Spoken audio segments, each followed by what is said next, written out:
அண்ணா திராவிட முன்னேற்ற கழக அடிமட்ட தொண்டர்கள் ஏற்றுக்கொள்ளவில்லை. அது மட்டுமல்லாமல் பாஜகவுடைய சிந்தனையை பாஜகவுடைய சித்தாந்தத்தை பாராளுமன்ற தேர்தலில் இருந்ததை விட இன்னும் தமிழ்நாட்டில் நிராகரிக்கிறார்.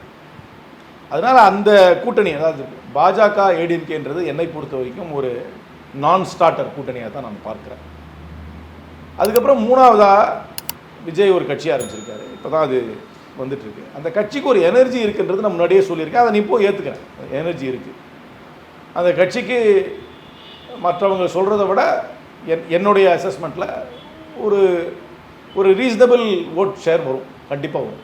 எவ்வளோன்னு சொல்லலாமா சார்? ஒரு அப்ராக்சிமேட்டாக சொல்லுங்கள். நான் சயின்டிஃபிக் சர்வே பண்ணல, நான் ஒரு சோஷியல் லிஸ்னிங் தான் பண்ணுறேன்.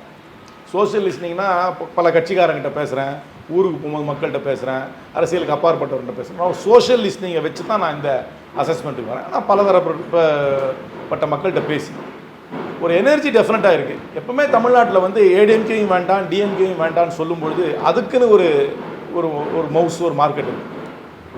அதுக்கப்புறம் அவர் ஒரு பாப்புலர் மூவி ஸ்டார்ன்றதை ஏற்றுக்கிறேன். சித்தாந்தமோ ஒன்றும் வேறுபட்ட சித்தாந்தம் கிடையாது, வேறுபட்ட சிந்தனை ஒன்றும் கிடையாது, வேறுபட்ட திட்டங்கள் அப்படின்லாம் ஒன்றும் வைக்கல.